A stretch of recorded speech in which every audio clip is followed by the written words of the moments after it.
Smart way classes में आप सभी का स्वागत है। आज हम बात करेंगे जनरेशन ऑफ कंप्यूटर की, जिसका हम फुल एक्सप्लेनेशन करेंगे तो हिंदी भाषा में। एक बार आपने अगर ये वीडियो देख लिया तो आपको दोबारा किसी और वीडियो की तरफ जाने की जरूरत नहीं पड़ेगी। तो बिना टाइम वेस्ट के चलते हैं, वीडियो को स्टार्ट करेंगे। सबसे पहले हम यह जानेंगे कि ऐसे जनरेशन ऑफ कंप्यूटर होता क्या है ये जनरेशन, जो कि काफी बच्चों को कंफ्यूज करके रखा हुआ है। तो चलिए देखते हैं। देखो, the term generation of computer refers to the different stages of computer development. जो जनरेशन ऑफ कंप्यूटर का मेन मतलब है, वह डिफरेंट स्टेज मतलब कई पीढ़ियां जिसमें कंप्यूटर का विकास हुआ, उसके बारे में बताता है। Each generation represent a major change in technology, hardware and software used in computer। हर एक जनरेशन आपको यह बताएगा कि किस तरीके से टेक्नोलॉजी, हार्डवेयर और सॉफ्टवेयर में जो कंप्यूटर में यूज होते थे, उनमें बड़े बड़े चेंजेस आए, बदलाव हुए। There are mainly 5 generation of computer. हमारे पास सिर्फ 5 जनरेशन है, 5 पीढ़ियां हैं, जिनको हम पढ़ेंगे और जानेंगे कि कौन कौन से बदलाव हुए, कैसे कैसे पुराने जमाने के कंप्यूटर से नए आज के मॉडर्न कंप्यूटर बने। पहला जनरेशन जो था वो 1940 से 1956 तक था, और फिफ्थ जनरेशन जो है वो अब तक चल रहा है। तो इन हम पांचों जनरेशन को अच्छे तरीके से समझेंगे, एकदम विस्तृत रूप से। तो आप इसमें बने रहिए और देखते रहिए। तो हम चलते हैं अपने फर्स्ट जनरेशन की तरफ कि आखिर फर्स्ट जनरेशन में कौन कौन सी टेक्नोलॉजी थी, कैसे कैसे कंप्यूटर कितने बड़े थे, क्या था, सब उसको अच्छे तरीके से समझा रहेंगे। जो हमारा फर्स्ट जनरेशन है वो 1940 से 1956 के बीच में था। देखो, the first generation of computer used vacuum tube as the main electronic component. मतलब जो पहला जनरेशन ऑफ कंप्यूटर है, वह वैक्यूम ट्यूब का यूज करता था एक इलेक्ट्रॉनिक कंपोनेंट के रूप में। मतलब इलेक्ट्रॉनिक कंपोनेंट के रूप में उसमें हम वैक्यूम ट्यूब का यूज हुआ करता था। दे वर वेरी लार्ज, जो बहुत बड़े थे, consumer a lot of electricity, जो बहुत बड़े थे, साइज में उनका आकार बहुत बड़ा था, और वह बहुत सारे इलेक्ट्रिसिटी का भी उपयोग करते थे, और ये बहुत जल्दी हीट होते थे।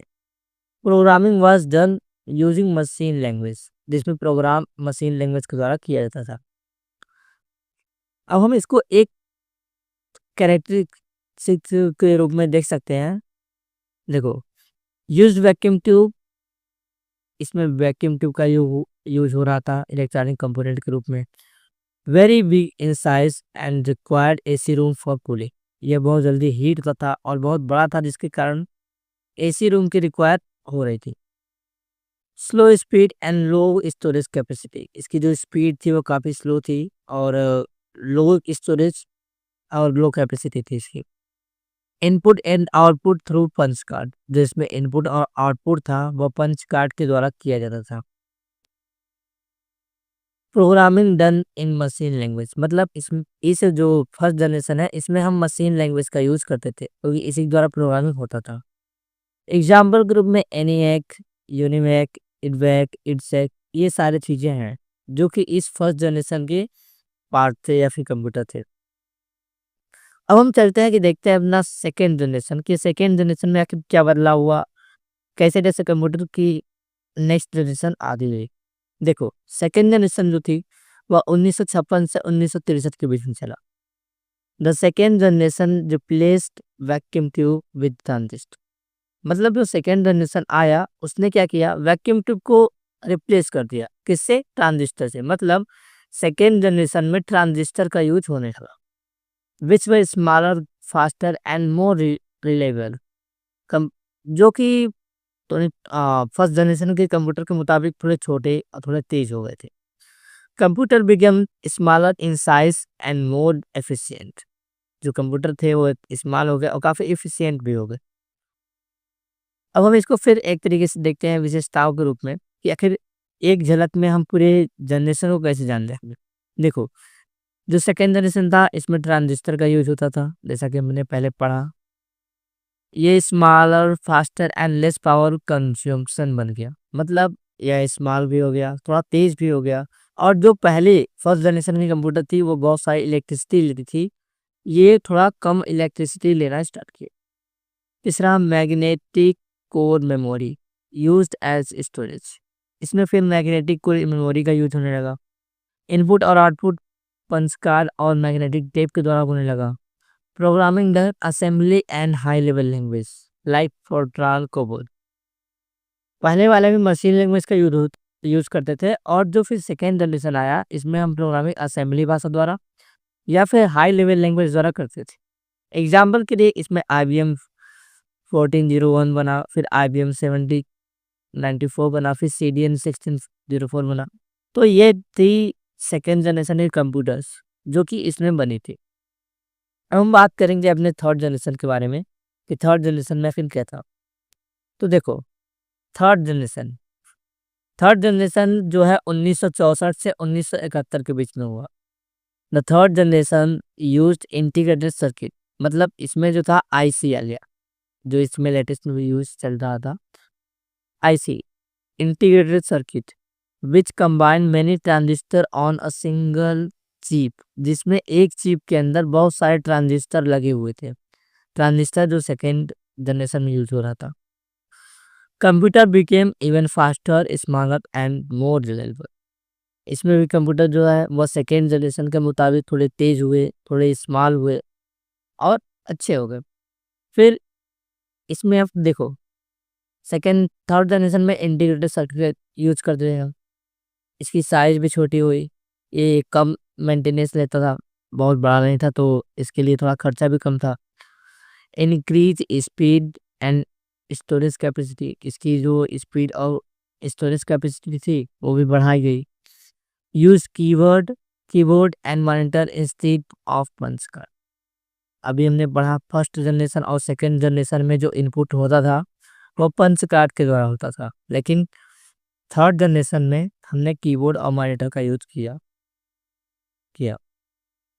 इसमें जो मेन कंप्यूटर थे वो IBM 360 सीरीज, PDP, ये और हनीवेल, ऐसे ही करके ये सारे कंप्यूटर ये थर्ड जनरेशन के कंप्यूटर बने। अब हम चलते हैं अपने फोर्थ जनरेशन की तरफ कि फोर्थ जनरेशन में कौन कौन से कंप्यूटर बने और क्या क्या बदलाव हुआ। फोर्थ जनरेशन जो हमारा है वह है 1971 से 1980। इसमें हम यूज करेंगे माइक्रो प्रोसेसर आईसी के द्वारा। देखो, the fourth generation was based on microprocessor. जो पहला फोर्थ जनरेशन है इसमें हम माइक्रो प्रोसेसर का यूज करेंगे। Where are components of a computer were placed a single chip, जहाँ पे सभी कंपोनेंट एक सिंगल चिप के द्वारा सिंगल चिप में आ गए। This made computer very fast, cheap and powerful, जिसने कंप्यूटर को बहुत तेज और सस्ता और काफी पावरफुल बना दिए।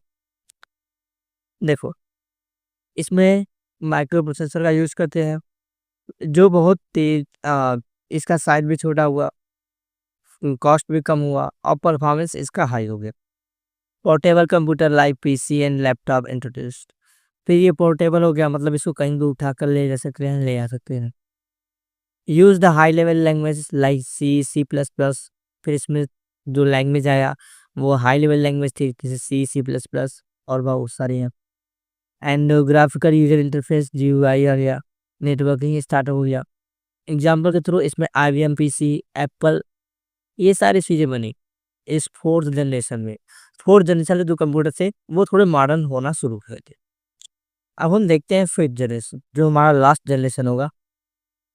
तो दोस्तों, फिफ्थ जनरेशन में जो इसका ड्यूरेशन था या 1980 से अभी तक इन प्रेजेंट जो भी चल रहा है वही है हमारा fifth generation. The fifth generation is based on artificial intelligence and machine learning. यह जो फिफ्थ जनरेशन है इसका मेन आधार हमारा artificial intelligence and machine learning है। This computers can think, learn and make decision like human. यह सारे जो कंप्यूटर हैं इस फिफ्थ जनरेशन की, यह मनुष्य की तरह सोच सकते हैं, समझ सकते हैं, सीख सकते हैं और उनकी तरह बिहेव कर सकते हैं। अगर हम इनकी विशेषताएं देखिए फिफ्थ जनरेशन की तो ध्यान से देखिए।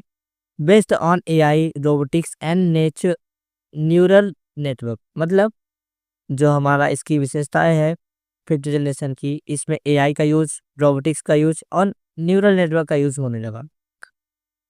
यूज ULSI टेक्नोलॉजी, मतलब इसमें जो टेक्नोलॉजी हुई अल्ट्रा लार्ज स्केल इंटीग्रेशन का यूज होने लगा।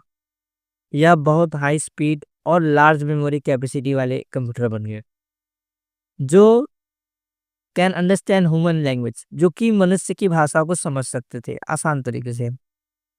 Used in super computer, cloud computing and AI system, जिनका प्रयोग सुपर कंप्यूटर, क्लाउड कंप्यूटिंग और एआई सिस्टम में होने लगा। एग्जाम्पल के लिए IBM Watson, Google AI, quantum computer, ये सारी इसी जनरेशन की कंप्यूटर्स हैं। तो हमने आज अपने जनरेशन को अच्छे तरीके से पढ़ा। तो हम मिलेंगे एक नेक्स्ट वीडियो में एक नए टॉपिक के साथ। तो अगर आपको ये वीडियो अच्छा लगा हो तो वीडियो को लाइक करें और नेक्स्ट वीडियो किस टॉपिक पे चाहिए वह कमेंट में ज़रूर बताएं। मिलते हैं नेक्स्ट वीडियो में।